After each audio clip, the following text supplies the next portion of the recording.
Hey, that's better.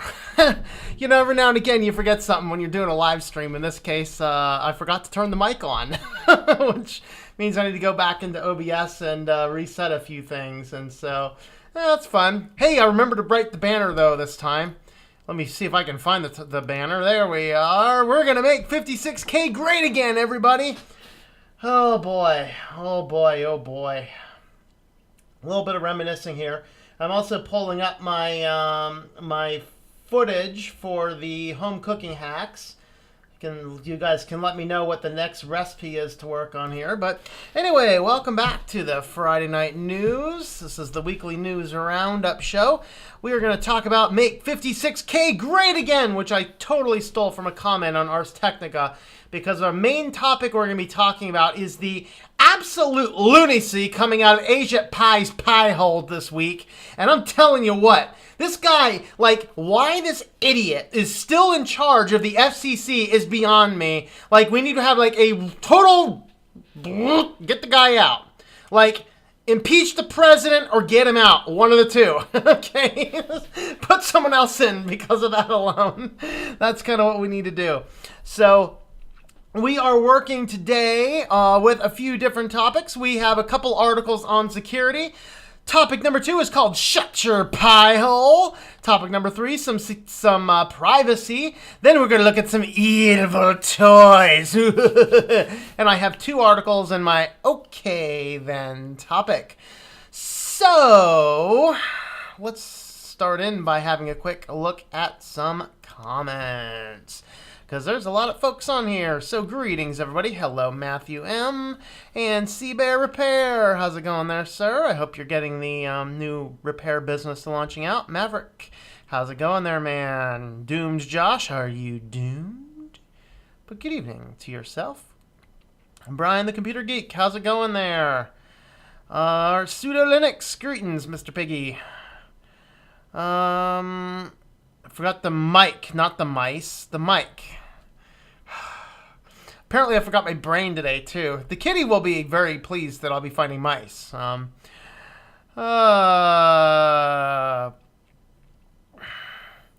still find some 56K external modem at Goodwill if you look hard enough. Why?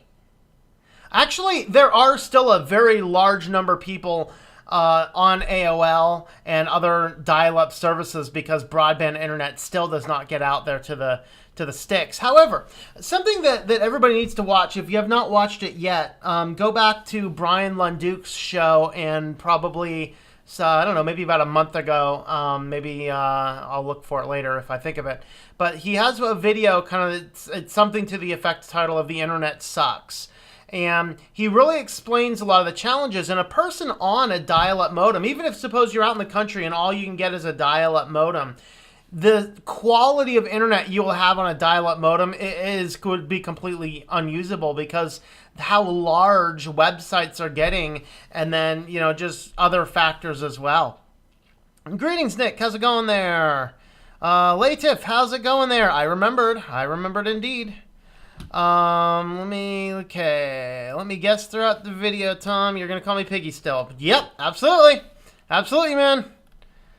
Unless you say otherwise, we can just start calling you Pseudo. But you know, Pseudo's been taken, man. Pseudo reboot. You know, so you know. But anyway, what about 56K? I haven't heard about it. 56K was that dial-up prior to having broadband internet. Greetings, Anarita. No, you missed nothing. We are still on the introduction. Greetings and hello. And I will ask you guys later on, what should we do for the next recipe? What did I do? I did pudding last. So I would probably want to... No, wait. Did I do pudding last?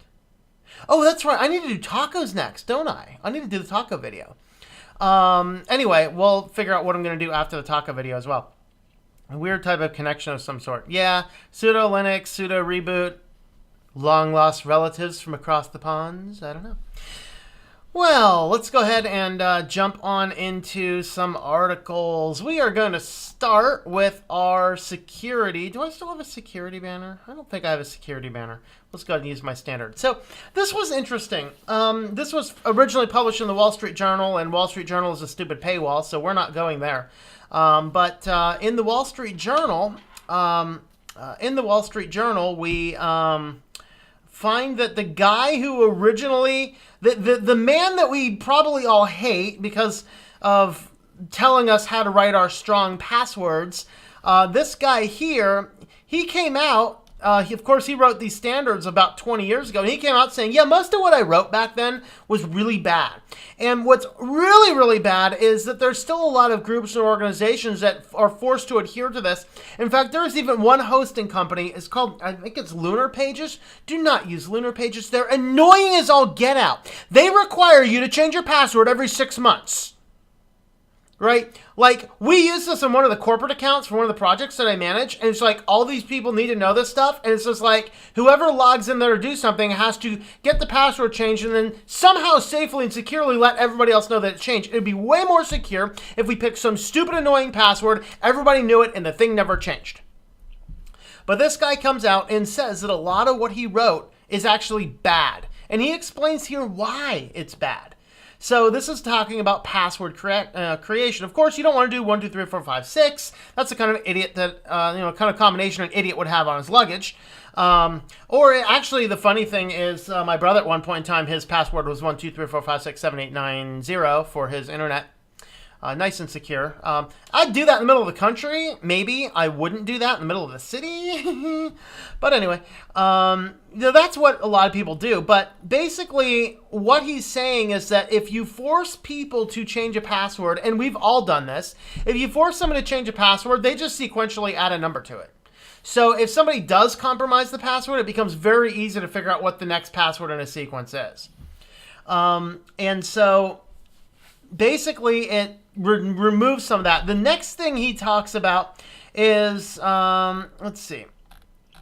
It's in here somewhere, or maybe I did read another article, a longer article about it. But the next thing he talks about is all of the things that you want in a password. Like, and you've seen this for sure. You need an uppercase password, an uppercase, a lowercase, a number, a special character, at least 8 characters long, unique for every website, and something you can remember. What the hell am I, Rain Man? I can't remember that.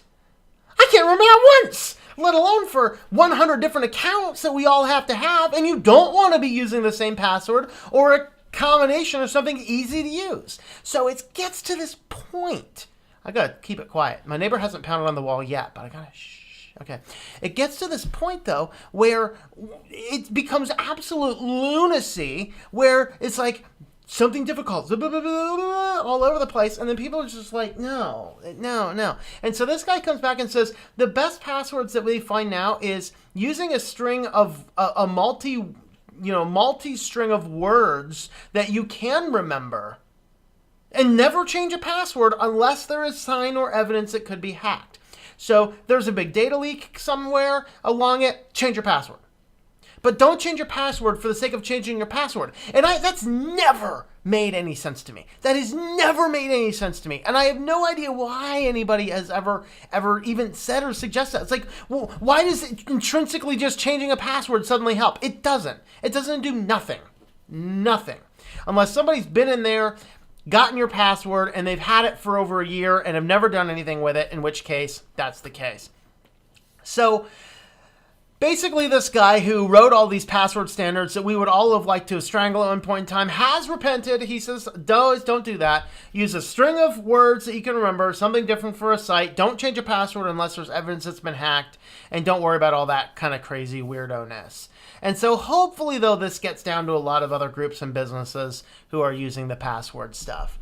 And so that is an exciting one. Next fun news, and I put this under security just because of the problems we encounter with ads. This article here, Google, of course, we know that Google with Chrome is starting to release this new ad blocker. Well, they are basically blocking anything that does not adhere to the good standard of ads. So, Google ads will still get through, not because it's Google, but because they follow the standard practices that like the industry practices that make what are not annoying ads. And honestly, if the world would strike a balance and we'd say we want ads like Google runs them, where they're non-invasive, non-intrusive, they're not causing epileptic seizures, we could limit down to a certain small number of ads per page, 2 or 3 ads per page, I'd stop running ad blocker scripts entirely, probably. I don't like the tracking stuff. Actually, scratch that. I'm going to talk about some ad blocking I do want to talk about later. But the fact that a lot of sites are becoming overburdensome with their ads, where the site won't even load because it's trying to load 100 ads in the background, that is the type of thing that we need to move away from. So Google has warned 1,000 different companies that they are going to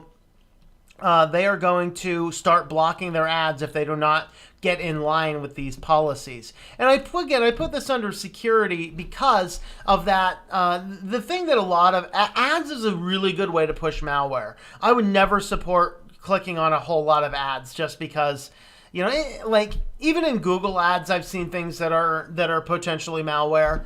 So I'm not even going to come by and say, oh, they're doing a better job than most. No, I just think ads are a really good way to introduce malware, because an ad goes to a site, and do not tell me that Google or any other ad agency is vetting that ad. As long as the money's in, it doesn't matter. And if those things click to a malicious site, in fact, just as a test once, I actually clicked through a series of ads on various websites just to see what happened, and I actually ended up on one of the scammer sites where they did the whole JavaScript override your browser. You couldn't close the thing. It's screaming, virus, virus, virus, call this number. And I really wanted to call the number, but whatever.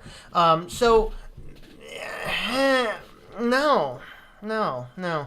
But regardless, if we could get a good compromise for the net is if we could get down to just 2 or 3 ads on a given page. They're out of the way. They're not in blocking. They're not loud. They're not taking a lot of bandwidth, because, in this entire overarching theme of make 56K great again, what if we have this 56K base internet, or just we're limited on our internet because, Ajit Pai, spoiler warning, Ajit Pai says, hey, we got plenty of competition. Y'all have mobile phones. And so you get this thing where our bandwidth is limited, and with our bandwidth being limited, the unfortunate thing is we all have to sit back and make decisions about what data we use. And if 50% of your data is going to loading stupid ads, it simply is a waste of our money to be loading all these ads. So run ad blockers everywhere, ad blocking scripts, whatever else. And we don't want to necessarily do that, because in reality, even this channel itself is an ad-supported channel. And I'm not totally against ads. I'm against invasive ads. I'm against the things that Google is talking about. But at the same time, I'd rather see an ad that is a reputable ad that's to a real business, and it may or may not have a button to click through. Just brand awareness has enough value in and of itself. So that's kind of what something we can say on that front. So let's go ahead and have a look at our comments here before we jump into our next topic. All right, let's see. You call me pseudo. Okay, let's see. 56K modems are still used for fax capabilities in some models. Yeah, that is true. That is true. Greetings, Demiana. How's it going there? Oh, you're on 56K. Is that why you're late? All right. Oh, boy, I had to remember when I had a 2.4 baud modem. Nice. All right. Waiting for tacos. Well, more than, like, when my wife is. All right. I'll get that up as soon as I can. Sorry, switched. I haven't been in your streams in a while. Oh, no problem, man. We all got lives. We're all busy. The videos are up later. You can watch them later. Switch to Linux is a crappy Linux channel. All right. Thanks. Well, yeah, why are you here? There's a good question. 10 points for Spaceballs reference. Woo! I actually hate Spaceballs. Oh, I forgot to text my friend. Oh, I was going to text my friend. Went live. Give me a second. I think he went to sleep, though, so I don't know.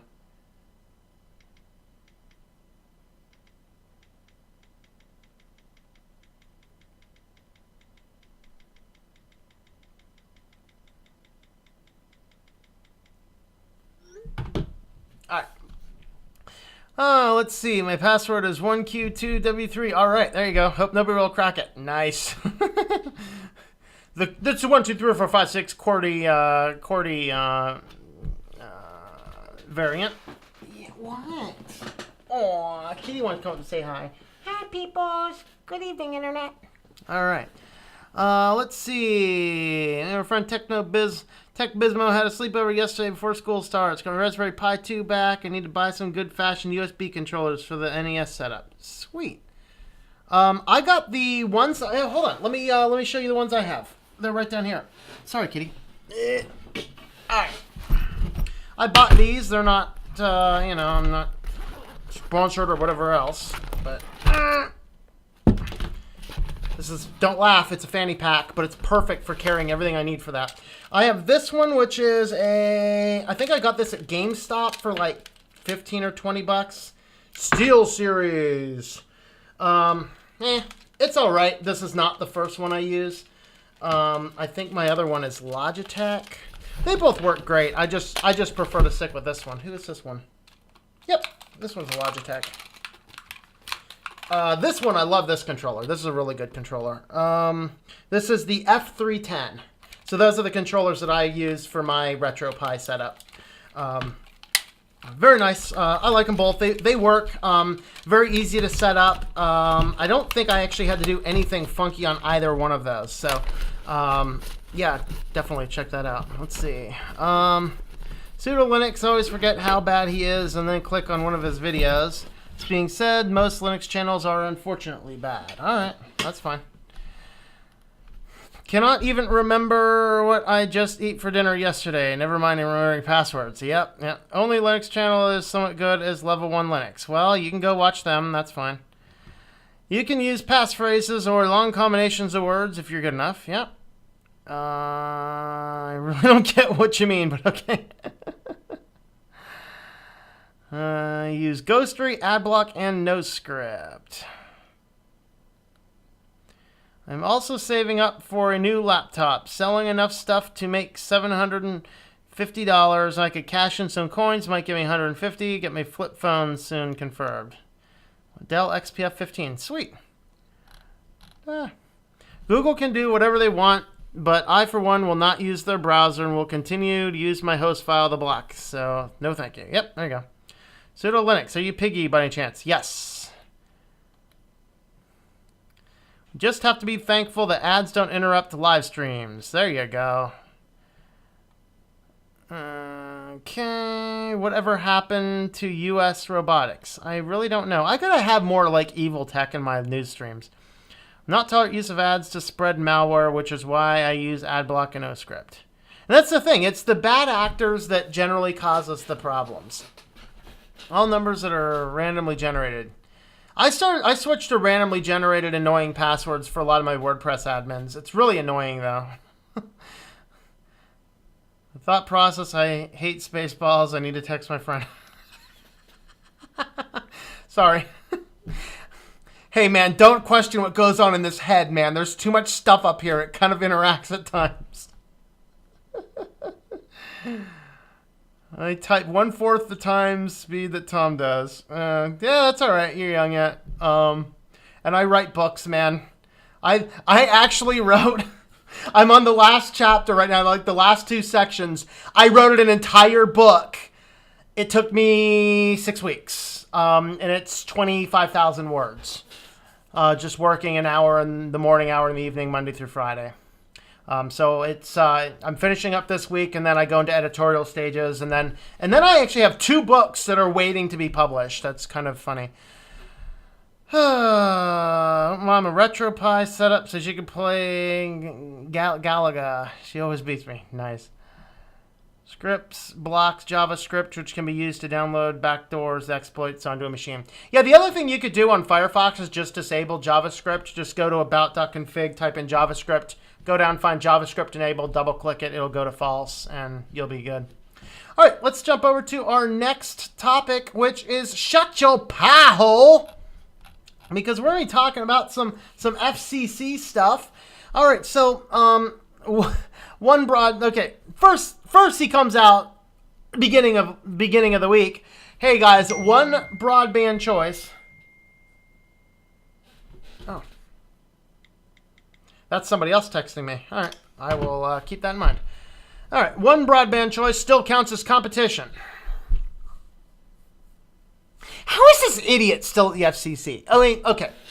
Competition means there are a bare minimum of 2 people. One broadband choice is competition. Huh? Okay. I don't know. Does that make sense to anyone else? Anyone else out there like pondering that? Basically, what's going on? There is a lot of back and forth about what is a competitor, how far does a competitor have to be, etc., etc., etc., etc., etc. And so, kind of weird. And then this all got completely overshadowed because Ajit Pai comes out next and goes, "Don't worry, we got plenty of broadband. Y'all have mobile phones."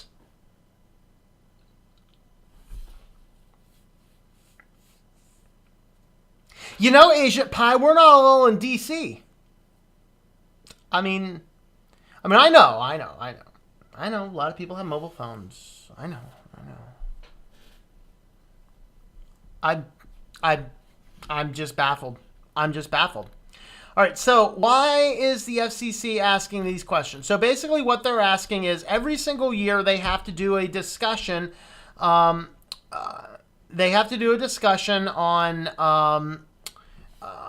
how is the proliferation of broadband going throughout the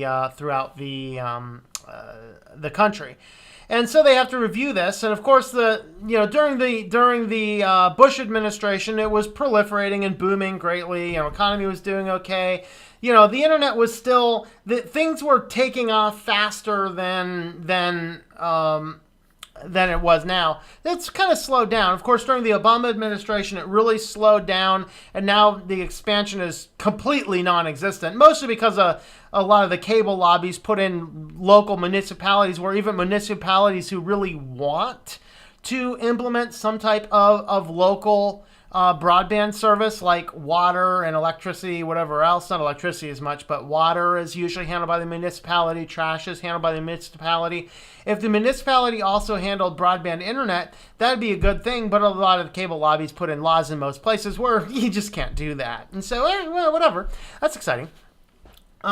So then what ends up happening is they come down and they're like, well, I don't know, maybe things are going okay. I mean, we got plenty of competition. Most people have at least one broadband internet provider, so there's plenty of competition out there. And so what we need to ask is these questions. Number one, is smartphones and LTE coverage is very well widespread. Just, stay in DC and other major cities, you'll be just fine. And it's very widespread. So we should now consider mobile internet in the next report. Absolutely, why not? Okay, since satellite internet exists, you guys ever use satellite internet? A friend of mine has satellite internet. It makes me wish I had my 33.6 modem back. I was up there a couple weeks ago. I was watching the dog, and so I had, I'd recorded an outdoor philosophy. It was on the computer. I would go to upload it. 4 hours to upload. Takes 10 minutes here. So I packed it up, brought the computer back home, dropped it down. Actually, it took 20 minutes to upload. So they have satellite internet because that's all you can get out there. You can get satellite or dial-up. Their satellite internet, I think the up speed is like 0.3 gig or something. And so basically, the satellite's cool, is going there.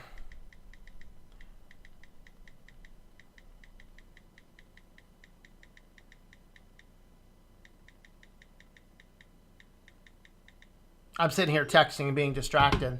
Actually, that's a friend of mine from out west, and he's like, hey, I got a new number. And I said, hey, I'm live streaming if you're around. All right, so, of course, satellite internet exists. So, I mean, come on, this should be a source of fixed internet. So, come on. Now, since we have to count people who don't have any access, can we start by leaving out the ones who theoretically have phone access to phone data but not home?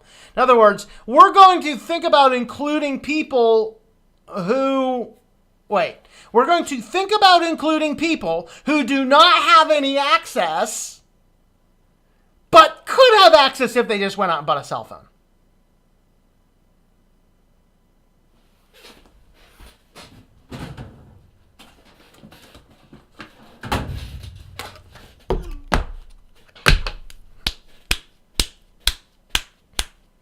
My brain's turning into mush.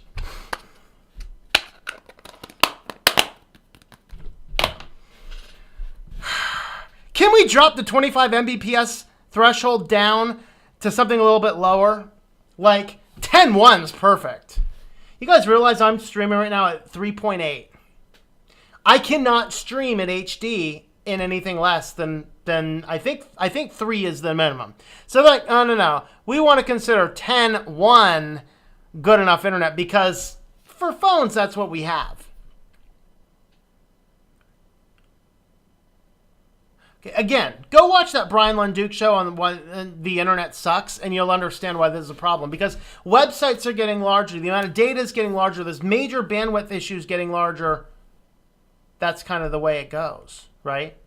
And so with all of that being said, our internet speeds have to keep getting higher. But here, Mr. Piehole's sitting here like, we need to include cellular data in this because that way it makes it look like there's a lot of competition.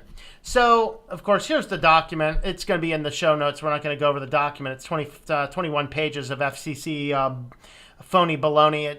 This document will be really great, covered in bread and mustard, really. And then, of course, after all that fun stuff happened, the Americans come back and go, yeah, dumb. So this is pretty much a string of excellent comments about this. So data caps. So here's basically the main reason why you don't want to include this issue here. Number one is data caps. So you have all these data caps. And with the data caps going on, as you're streaming. Now, this is an interesting question because I pay for the absolute minimum data I can, which is 2 gigs. I use maybe half a gig of mobile data because I sit in an office all day with ready access to internet. And so my phone pretty much is on the internet. It was on my network most of the time. If I leave home, sure, then, and so it's good to have that. But I have 2 gigs. I'm forced to have 2 gigs. But I could not operate this office even without the YouTube stuff. If I stopped doing everything related to YouTube, I stopped anything relating streaming videos to watch or whatever else. I stopped all of that stuff and I went back to how I ran my office in the past, which was no video streaming. Everything I listened to was hard copies on my computer. I didn't stream any of that kind of stuff. My job alone takes 5 gigabytes of data per month. That's without any of this YouTube stuff. And so with that being said, if I wanted a plan that was 5 gigabytes or 6 or 7 to account for the fact that how much data does this phone use when it's not connected to the internet, so I'd need probably at least 8 to 10, I'd be looking at a $300-400 phone bill every month. I seem to think Ajit Pai should be adding a few new logos to his NASCAR suit. Verizon, T-Mobile. So data caps, rural areas, while in the middle of cushy Washington, D.C. area, or wherever the FCC is at, I don't even know. I assume it's D.C., you might have ready access to good LTE. If I go downtown, State College, I have LTE, but here I get at best 3G. At best. Despite I should be in an LTE area. Why? Because the network's getting saturated. There's too many cell phones on the network. Well, if all this goes on, there's way more people on the network. We don't get anything. So rural areas still cannot get good cell recovery. Cell signal. There was a place out west down where I used to live. a tower in the middle of nowhere blew up, they just decided, you know what? There's only 100 people in that town. We're not fixing the tower. And so everybody on the carrier, phone simply stopped working. Everywhere for 100 miles. Phone stopped working. Because there were only 100 customers that lived next to that tower. And so they decided they weren't going to do anything about it. This is the big one for me, and this is the one I already addressed. Fast internet for work. More and more and more people are working remotely. Assuming you have a big corporate job, more people are working remotely. More people have home offices. And the proliferation of people working in freelance and consulting type jobs is absolutely through the roof. A whole lot more people work at home now than has ever lived before. We need better internet, not just for work, but look at all of the streaming services. Pretty soon, I'm actually going to do a video, I think, a live stream about the proliferation of streaming services. Do you guys realize that Disney's getting the streaming, Verizon's got the streaming? I think everybody has their own streaming services, getting to the point where if you want to watch all the things you want to watch, you might be paying $700 a month in various streaming services to 18 million different companies. I don't know. I can't keep track of it all. But you can't do a good... You stream here on Netflix and someone else streams over there on Netflix in the same house at the same time. You can't do that on a mobile device. Okay? And you can't do that on a slow device. So we need faster internet for work. So you can read all these comments. These articles will be in there. But, you know, I mean, this 10 down and 1 up, this just is not good internet. This is not good internet. In fact, this is perilously close. In fact, this is, I think, exactly what Comcast wanted to stick me with, is this 10 down and 1 up, when they wanted to raise my price 40% up to $75 for the same internet I had. And then, well, I could cut it back down to only $20 more than I was paying and have this slow internet, and I couldn't live stream. And so we have problems there. How about, FCC is helping corporations, not citizens. Yeah. This has company, corporation all over it, not necessarily the citizens. Mobile isn't good enough for entertainment. I think I just addressed that one. Lower standard for mobile isn't technology neutral. There you go. I'd like to see legislation requires FCC authorities to be required to live on whatever minimum, not one byte above the number set as acceptable for a 5 to 10 year period from the time they assume duties of the position. If Ajit thinks 10.1 is acceptable, he'd be required to have no more than 10.1 at any of his residences. I often think that for a lot of policymakers, though, it feels like their positions might be different if they were required dog fooding. Good comment. I wonder if the average regulator or politician has ever had a perspective on what a terrible impact slow/useless internet has on someone's everyday life. Most of us only ever have to deal with really terrible internet for a few days a year, maybe in a lousy hotel, internationally, or at a conference. But those situations are mostly when we're traveling and not expected to be working for home or trying to manage our lives normally. But to be literally unable to access a file, say larger than 1 gigabyte, is almost as hard to imagine. The problem with these politicians, especially the older ones, is a lot of their internet use is abstracted away from them. Get me this report, research that. I'm going to dictate an email to you. Send the video of that committee meeting. From their perspective, high-speed internet is the triviality of watching Netflix. I'm not even sure they appreciate the extent to which it's woven into the modern economy. And that is very true. That is very true indeed. Oh, I think that's my last article on that topic. So let's jump back over, look at our comments. It looks like we've had a lot of comments come through. Let's see. Let's see. Okay, any form of malware can be downloaded on a machine with JavaScript exploits. In fact, it's JavaScript exploits that the FBI was using to unveil people who are using Tor. In fact, there was just a case of a sextortionist this week that was caught. He was basically using Tor to do his sextortion. And basically, there's fun things you can do. Keep this in mind if you're trying to download bad illegal content or whatever, is that you could take into an audio file, a picture file, a movie file, or whatever else. You could embed some type of scripting in there that will execute on a JavaScript, overrun the Tor network, and expose your ID even if you're on Tor. So, use Tor for privacy. Don't use Tor to do illegal things. That's stupid. Simply don't do illegal things. Oh, boy. Got 5 Linux stickers since I have a bed on top of my desk is below me. Oh, I think like I had a bunk bed set up like that before. That was pretty cool. Actually, our college dorms did that. They gave us, to try and save room and stack things, when they remodeled, they gave us these kind of like bunk beds where you had a desk on the bottom and a bed up top. It sounds like that's what you're describing. That was interesting. Now, of course, dorm rooms are like full apartment suites. Kind of crazy. All right. I have a tarp that says open source, open mind, which has tux in the middle. Sweet. Is JavaScript more dangerous than Flash? Yes. Flash is easier to block. Why did Trump put this special person in office? I'm so resisting a Trump joke right now.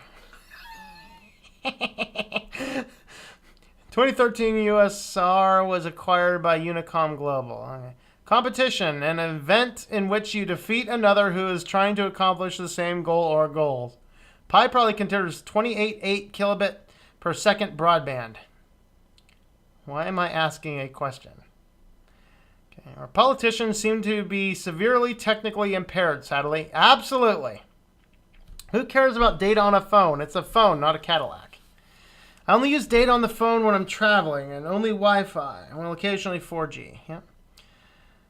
Most of the fact I want a flip phone over an iPhone, which I currently have, which is dying, is a phone is not your. It's a phone and not your life, and that is a very, very, very good perspective on life. I mean, this is my business phone. It's like the one client's like, we want people to install Signal on your phone. It won't work. Oh, boy. Control the entire industry by one company through use of price fixing, limited production, and prevention of competitors is from entering the market. Yep. Turtle is greater, faster than 1x. Yep. Y2K. Woohoo! Y2K. For anybody thinking that the kitty is a little too large, I mean, in reality, he's not super large, but, you know, all I'm doing is I'm just plumping him up. I'm going to get the camera right. I'm just plumping him up for Y2K. That's right. I'm talking about you, kitty. That's right, I'm talking about you. Y2K on the kitty. Satellite internet might be as good as dial-up on a nice day, but if it's cloudy or raining, forget it. Even on a nice day, it's about as good as dial-up. Way to go to middle school again and see more people that are right next to each other, but instead prefer to text. Don't forget the autism spinners. Yeah, I believe we will be talking about the autism spinners very quickly. They're no longer autism spinners. They're just fidget spinners. They're for everybody now, which is kind of a scary thing. Mr. Pile. Retard would be an understatement to describe the FCC chart. Paid for absolute minimum data, which is 2 gigabytes of data. It looks at Verizon with 500 megabytes of data, doesn't care at all, and uses only 20 megabytes. Yeah, that's the thing. I cannot get a Verizon plan that is less than 2 gigabytes. I don't know. Maybe I'll audit again now that I only have one smartphone on there. All right. Make a professional document. Opens Google Docs. Not on 56K you won't.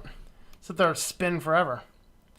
I have a cell phone, but it has no data, meaning no internet, not needed, just text calls. I pay $25 per month, and this is an old plan, which is 7 years old. Yep. Just don't ever change it. You are grandfathered in for now. Best phone I ever owned was a Motorola V60. By 2027, we're going to be forced to use unlimited data. Probably. More and more colleges... where'd that go? More and more colleges and universities are offering online courses. If you don't need faster internet for them, try taking an online course on a mobile phone. Yeah, that does not work. Even tethering the phone, though, isn't always the best option. Recently ditched my smartphone for a dumb phone, and I'm forced to retain 6 gigabyte plan. Can't get a cheaper rate even if I cut out the data. And that's scary. Yeah. Ajit Pai was a lawyer for Verizon. It's no surprise he's defending the corporations. Yeah. Solus Linux, that might be so I cannot afford it, or for one, not use, and I will not protest against it no matter what you say.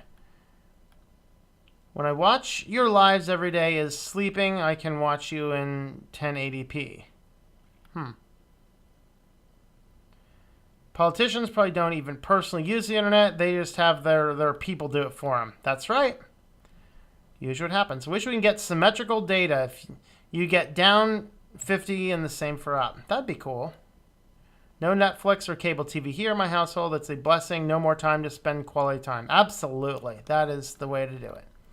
Try and take a hard drive out of a laptop, but it's glued in with tons of globs. Just like a Samsung phone. Break your Samsung phone. I'm going to put this bluntly. It's a mini hell to fix with all the glue. Sad to see incompetent people be put into positions of power. Yeah, I concur with that. All right, our next topic. We are on to privacy. This is exciting. Facebook finally launching long-rumored Facebook Watch-like TV feature. Why is this under privacy? Because it's Facebook. I don't need to say anything else. But basically, they're coming up with a new Facebook Watch. They're trying to get into streaming more videos and stuff. It's like, oh, Lord.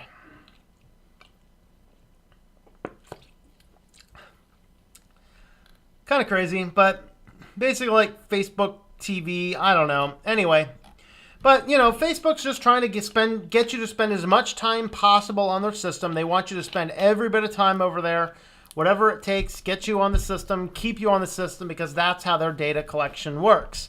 Now, of course, it's getting exciting because they are now targeting ads to people who visit brands' brick and mortar stores. Now, I was wondering if this was going to work very much like the Google debate we were talking about, I think mid last week and a couple weeks ago. We talked about the Google debate where Google is now able to take your credit card information, offline credit card information, and tie it to your Google account. And so what can happen then is an advertiser selling ads can link in and see what is the effectiveness of their individual advertising. And so this, though, is different. This is creepier. In fact, if Google did this, like Facebook, I pretty much already cut Google mostly out of my life outside of YouTube and some things I need for business. I don't attach Google to anything else I own. This is creepy. They're using location data. So basically, they are gathering up all that location data that you agreed to give them anyway because you're using Facebook on your mobile device. And they're using your GPS tracker, and they're simply keeping track of everywhere you go.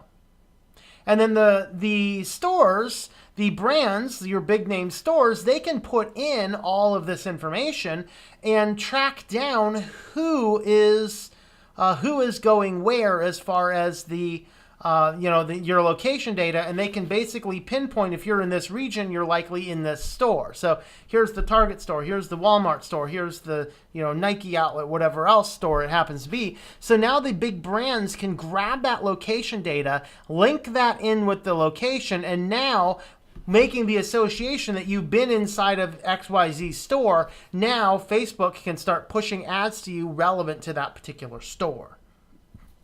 That's getting creepy. Just about as creepy, in fact, almost as creepy as Google's collecting all your offline credit card data and linking it to your profile. That is kind of creepy.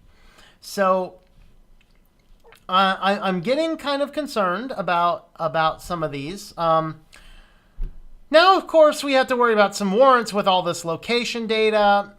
Now we're basically questioning the mobile data networks. So obviously, if there's a warrant, if the police are looking into you and they want to grab a warrant for something or another, then what can end up happening is they have to swear an affidavit. It has to be a completely sworn, and they have to get all this information. But there's a little loophole, and that is that they can simply ask the telecom providers who can give not necessarily the location data, not even if you have location services turned off.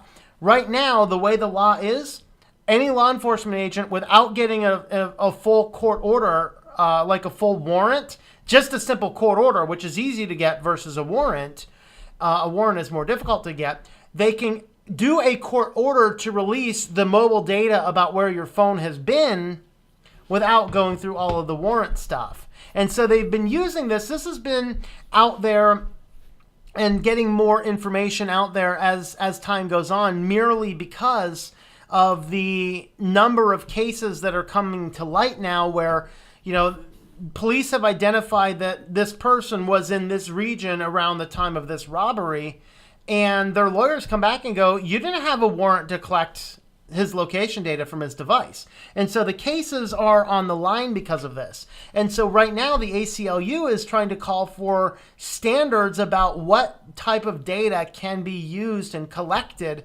from your device with or without an individual warrant. So basically what they're trying to say is they're getting to this point where they really want you to, or want the law enforcement to get a full sworn warrant to collect any amount of location data. And that would be a good thing. It's getting scary, the amount of power that they can get. And so basically a lot of these cases are on the line right now, and it comes down to what information can you really collect? What can you do with this data collection from third-party doctrine? In fact, they mentioned it over here. So in this case here, third-party doctrine is ill-suited to the digital age in which people reveal a great deal of information about themselves to third parties for the course of carrying out mundane tasks.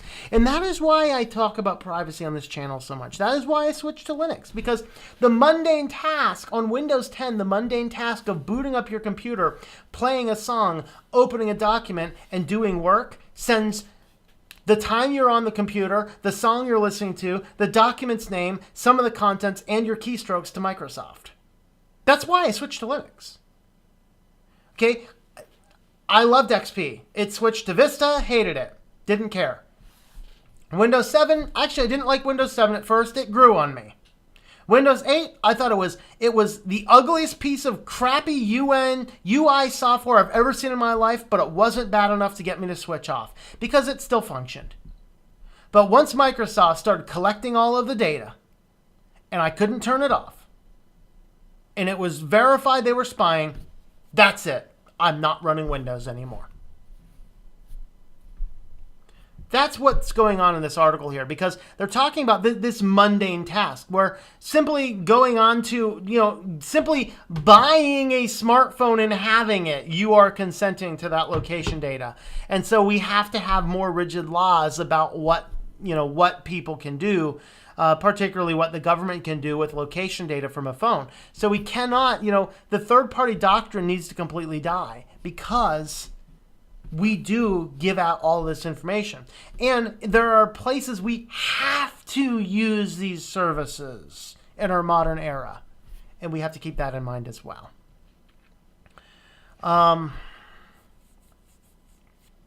This is another interesting one here. Actually, yeah, this is another interesting one. FTC is looking at this Hotspot Shield over alleged traffic interception. So this is a VPN service. The reason I want to talk about this is I just want to bring more discussion back to this world that a VPN is not a cure-all for privacy, people. Stop pretending like it is. But what has happened is, in the light of the Congress trying to finally killing the ISP privacy rules, all that did is put the ISPs on the same playing field as everybody else. Okay, was it a stupid idea? Incredibly stupid. Will a VPN help? No.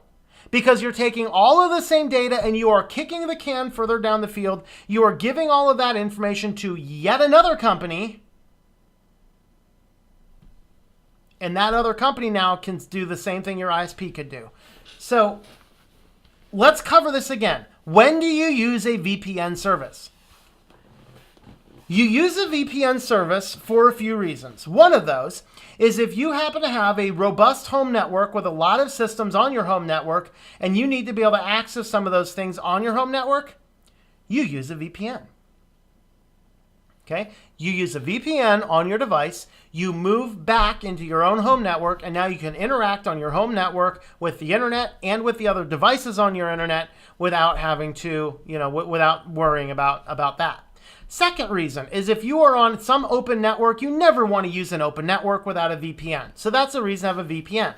But again, this is switched to Linux. Buy yourself a Raspberry Pi, run through my tutorial on creating a VPN, and hook up your VPN back to your own home network. So you're not paying somebody else a subscription fee for a VPN that you could have done for $20 with a Raspberry Pi and a SD card that's probably laying around in your drawer somewhere. That way you can have a good VPN that if you're at a coffee shop, you can confidently go to the coffee shop, use the internet, connect to your own home network's VPN, and have a heyday because you're secure and connected. Okay? That's why you might use a VPN. But to use a VPN to say, this is more secure, the majority of VPN companies merely exist to gather up all of this data about, privacy, get a VPN.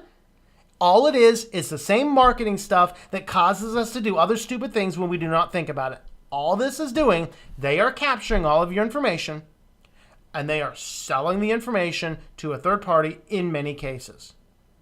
And then oftentimes they're like, get a VPN in this country. Why? There is no legal recourse if they are breaking the rules. So you never use a free VPN, and even the paid VPNs, you still need to be extremely careful with them. So basically what this company is doing is they were identifying certain places, like in their example here, if you go to Target.com or Macy's.com, they can do this. How do they do this? It's a simple host file. I could go on my Raspberry Pi and any traffic that comes through gets routed through it. I can make an adjustment on the host file. This is why I'm so excited to get the pfSense to run as my router on my network, because I can manually adjust the files so I can block all this stuff on a full network level and not have to worry about setting up individual PCs with those scripts. But what these VPN companies are doing is they're taking certain sites and they're injecting their own things into these sites and kind of forcing you either through proxy or anything else. They might block the certain sites, which that is another good use of a VPN. Your best bad internet site blockers run by VPNs. All it does is connects a VPN network to somebody else's system, and then they're always managing what is a good site and what is a bad site on their devices. So that's what you can do over there.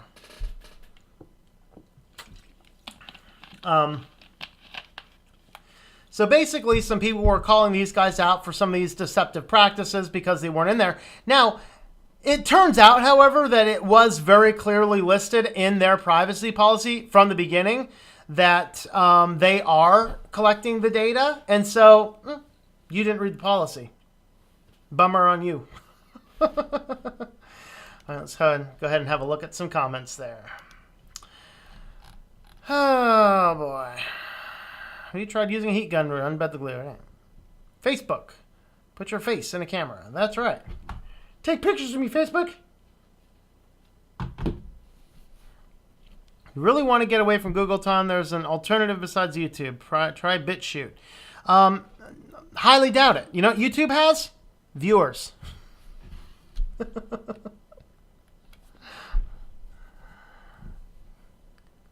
We have many big brothers.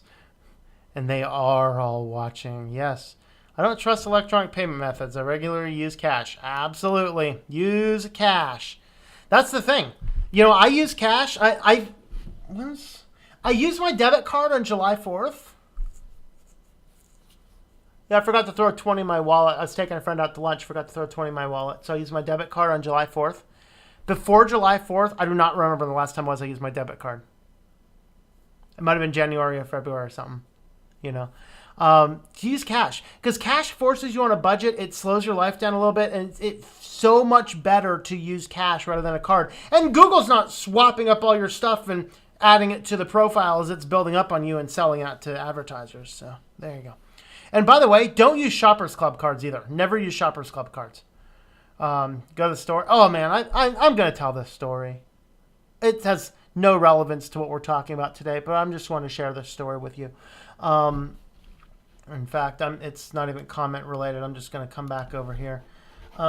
So I had this little coupon. I think it might still be in my wallet. You know, this is a local Weiss grocery store. It's like, hey, $5 off an order of 25 or more. Well, I was going to use it like last week. Went out to the store and I thought I'd calculated $26 because I only had $27 in my wallet. So I'm like, Tried to calculate $26. Ended up that their prices are better than I was thinking, and it ended up costing me $21. So I didn't get a chance to. Or no, was it 19? Yeah, there's $21. It's $5 off 25 or more. So I wanted to get just over $25, cut the bill down to like $20, and save $5. So I go in there and I got 21, and it being 21 instead of 26. I'm like, oh well, I'll save a coupon for another day. So this week I'm going to go down to the store, and I'm just like, yeah, I'll use the coupon this time. I threw on things that I didn't need to buy on the list, but I'll need them within a month or two. So I'll go ahead and buy a few extra things to run the coupon. So I walk in, and I got my canvas bag with me because I don't use plastic shopping bags. I go in there. I have two things in there. I'm in the produce aisle. There's a head of lettuce sitting on the ground. We're not like, it's not plastic wrapped or anything. It's just an open head of lettuce.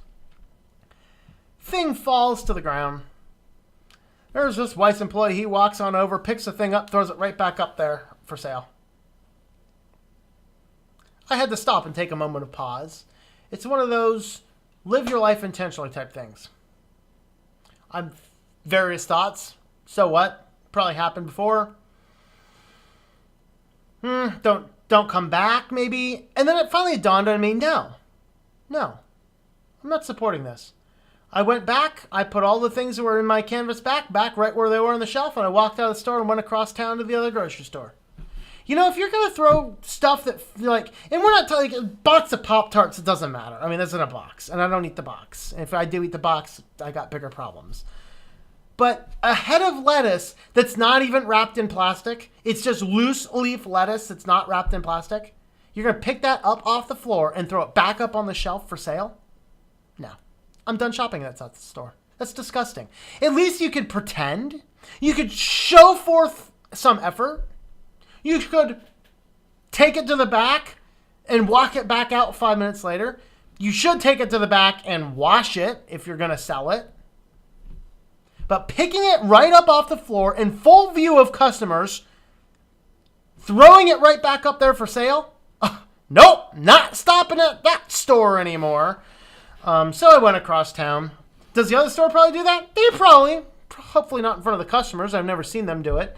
So it's kind of gross. But, just be conscious of those things. But I brought that up because I don't use Shoppers Club cards anywhere. That store at least has a store card they allow you to use. Let's see. I use Debian SID instead of Windows 10 because it constantly sends data to Microsoft, which wastes my bandwidth. Yes. Debian.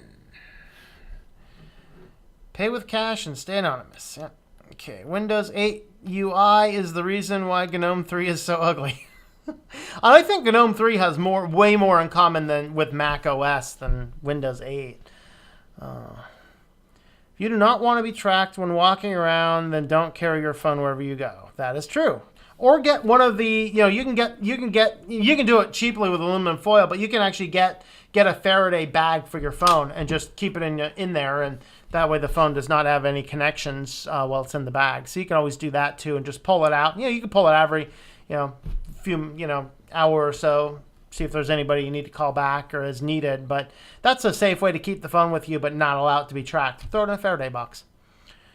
Switching to Linux also, I'll continue to run Windows 7 for a few of my computers as long as I can, but after my Windows 7 computers die, I'm on Linux full-time only. That's where I'm at, That's where I'm at. I still have Windows 10 computer down here in this little box down here. It hasn't been plugged in for several months, just for development testing purposes, but outside of that, I don't run it. I don't have anything on it, nor will I.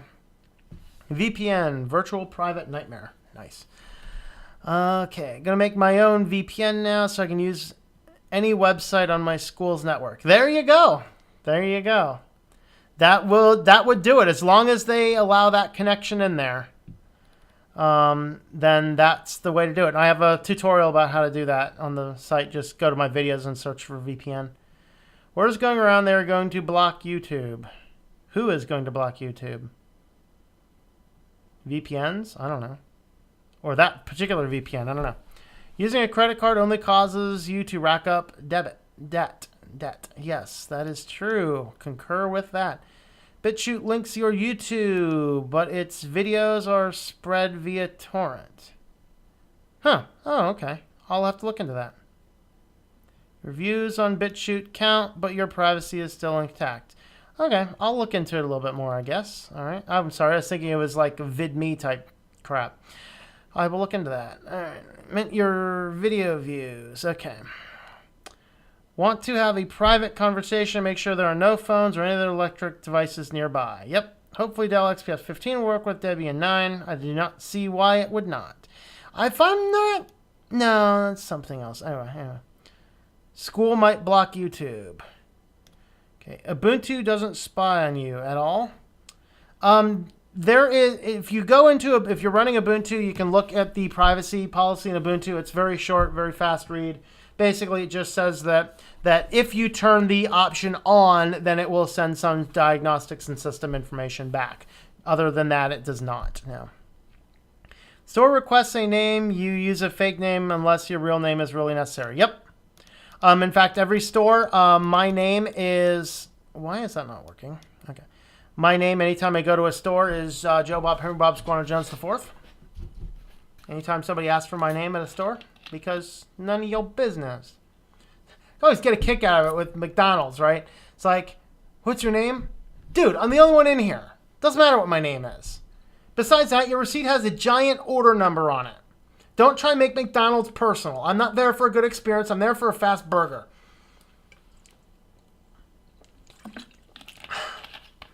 So, all right, let's jump into our evil toys. Let's go ahead and use our evil tech picture for my evil toys because, hey, they're evil toys, aren't they?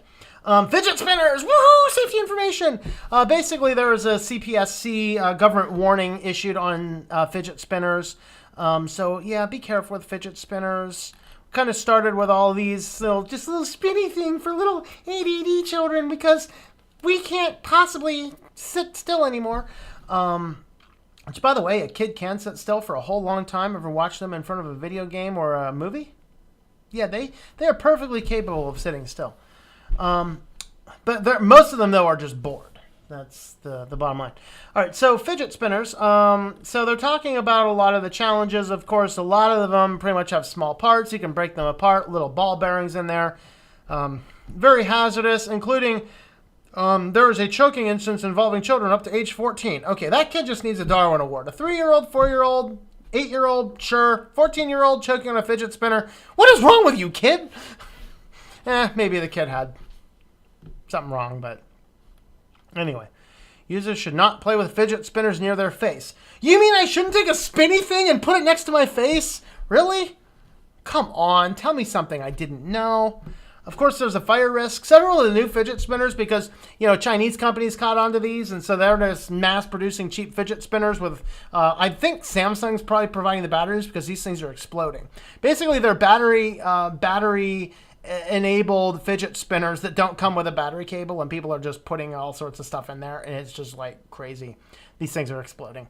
Probably about as much as hoverboards, really. So there has been a CPSC government warning issued. Basically, fidget spinners and children. Keep the fidget spinners away from children under 3. Okay. The plastic and metal spinners have small pieces, including batteries, that can be a choking hazard. Warn children of all ages not to put fidget spinners in their mouths. Okay. Battery-operated ones have working smoke alarms in your house. Well, you should do that anyway. Be present when products with batteries are charging. Never charge a product with batteries overnight while you are sleeping. Bummer. That's when I like charging my phone. Good thing I've never had a Galaxy Note, though. Always use the cable that came with a fidget spinner. Who uses the cable that comes with your device? I mean, I think I used the Apple cable. But anything Android, micro USB, I just use the cable that sits down there, and when it breaks, I go grab another one from the closet. If the fidget spinner did not come with a cable, make sure you use one with the correct connections for charging. Well, thank you, genius.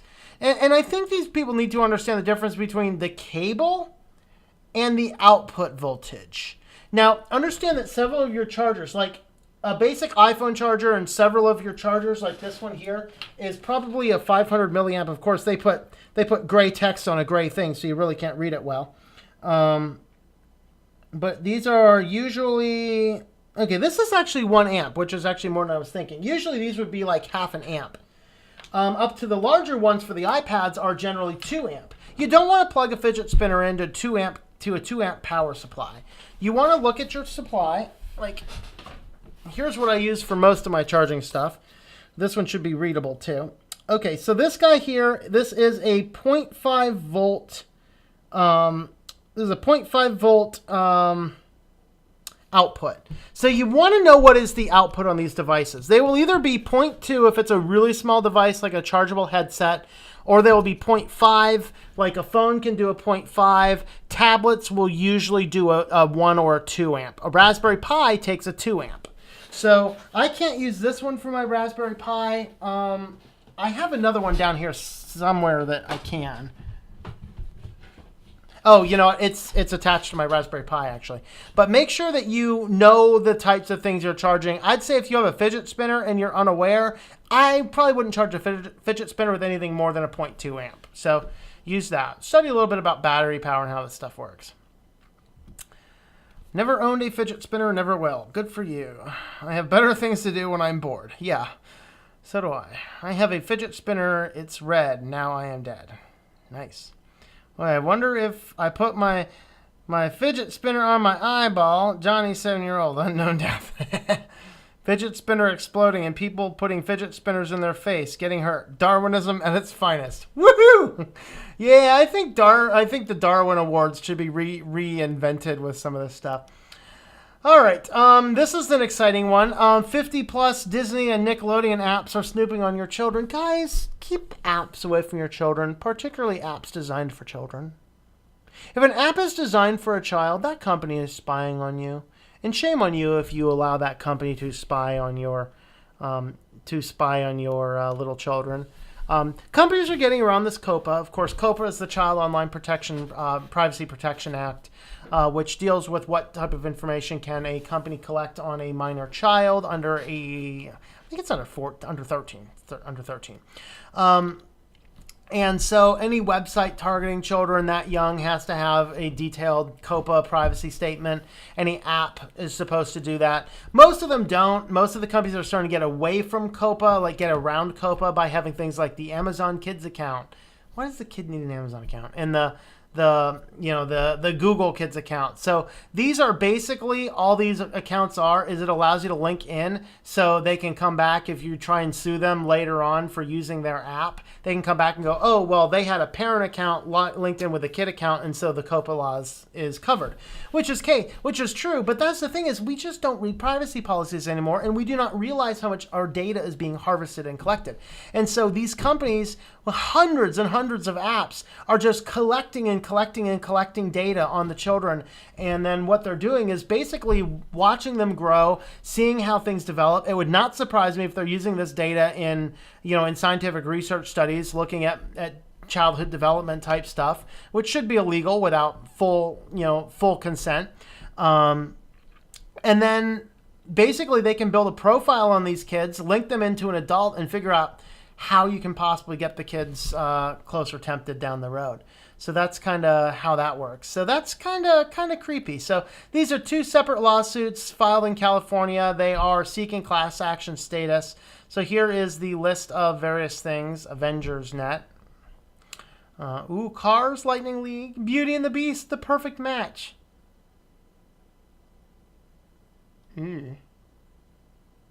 Dating games for children under 13.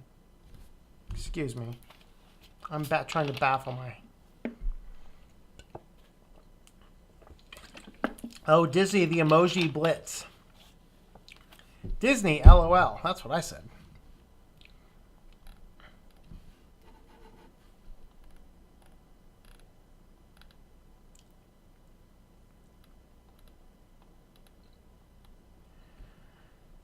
Oh, boy. The Grumpfish Tale, Bubble Guppies, Paw Patrol, SpongeBob Bubble Party, Teenage Mutant Ninja Turtles, Portal Power, Bad Pun Power? Eesh.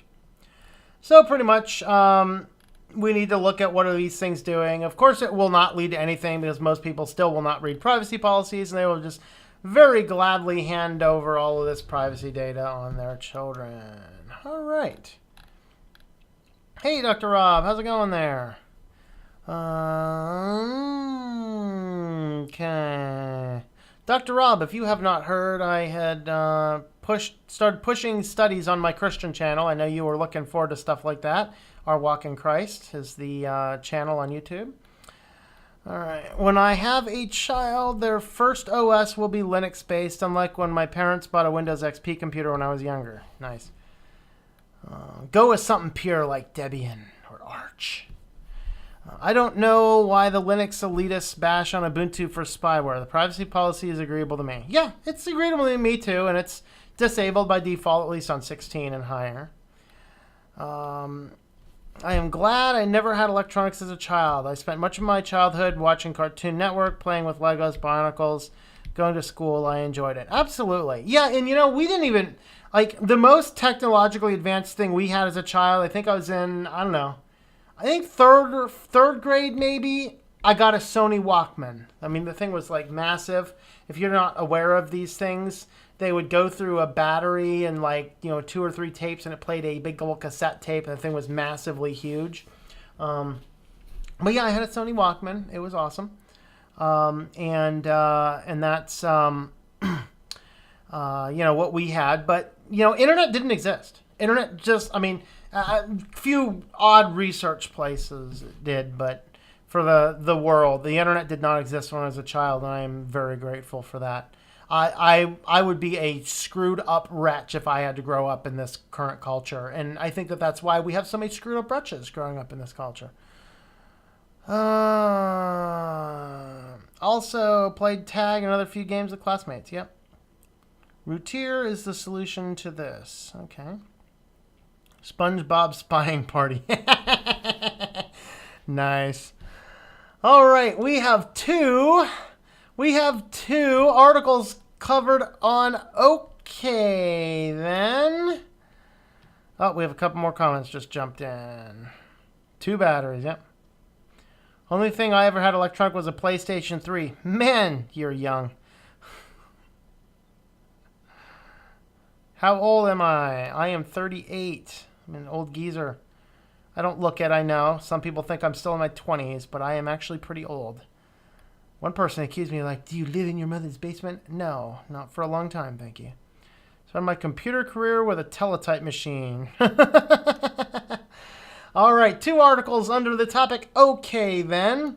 This is an exciting Walmart ad. We have, I like the consumerist article from this even better because they had an up-close picture of this. Basically, we have the ads here, and if you can't see that, advertising, let me see here. Can I get this bigger? The video. There you go. Now it's a little bit bigger. Over the gun case, it says, "Own the school year like a hero." Bravo, Walmart. Bravo.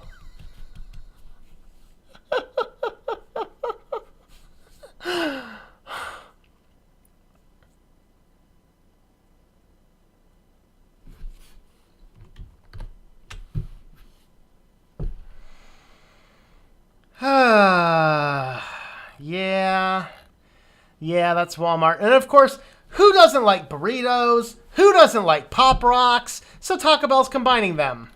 Yes, indeed. No, Lord, go away. No, food beast. My inbox is not hungry for your crap. Cayenne flavored Pop Rocks to put on top of your firecracker burrito.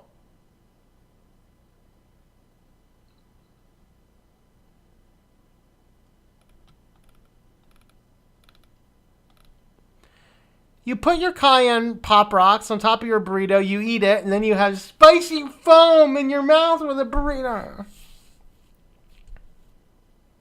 Okay, then. That's all I have to say. Okay, then. Wow. I had a Simon Says. I still have my C64. Wait till you hit 50th. Woo. Looking forward to it.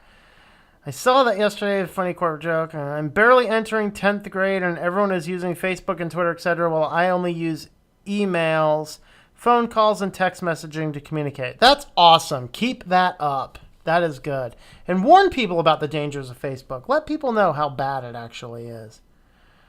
Walmart ready for school shootings. Oh boy.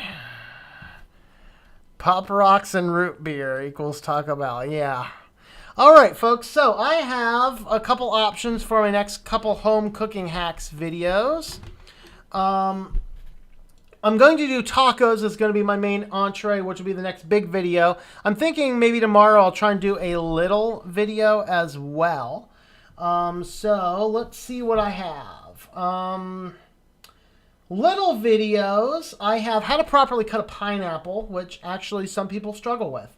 So I thought I'd do a video on how to do a pineapple. I think I have simply how to do a graham cracker crust, if you need a graham cracker crust for anything specific.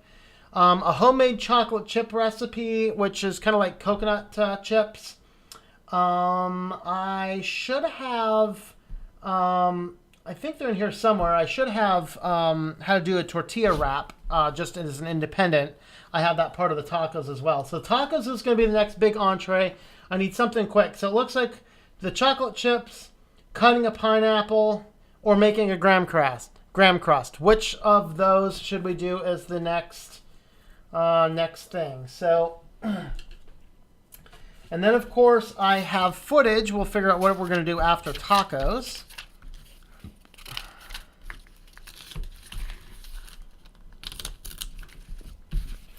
So we're going to do tacos. This is for home cooking hacks. If you're new to the channel or the stream here, I have a cooking channel on YouTube. So the footage I have available, I have a vanilla pudding. If you liked the chocolate pudding, the vanilla pudding is just as good. I still have yogurt to do. I have chocolate chip cookies.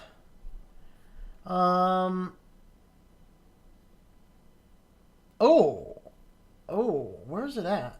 I have my most delectable, I'm keeping it completely hidden, but the most delectable and requested dinner party thing I have is actually a ice cream cake with topped fruit on top of it. I have that as an option.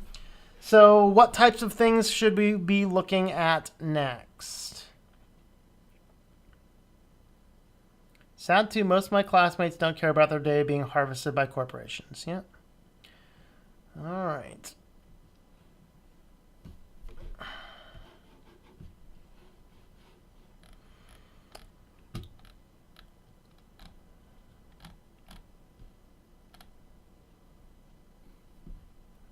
Cake. We have a cake request.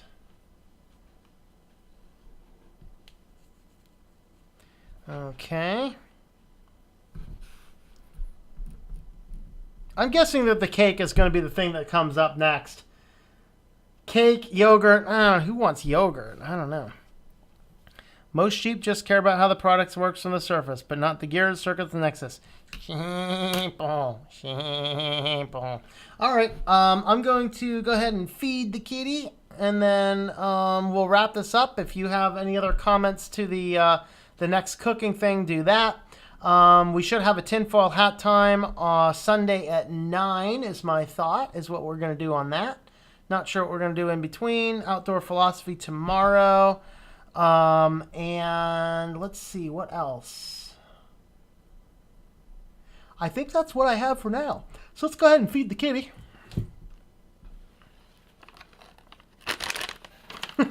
Instant cat alarm. Ooh, I smell in there. Ooh.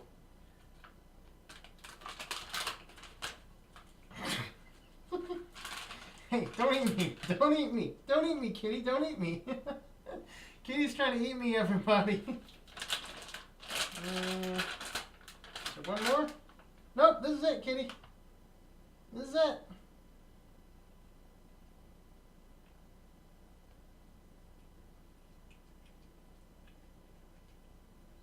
Right here, right here, right here. There's two right there in my hand, cat. Right there. Come on.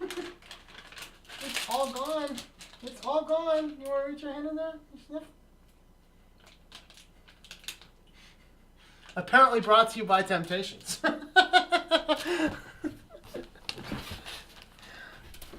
All right, everybody, have yourself a wonderful evening. And I hope that you enjoy switching to Linux.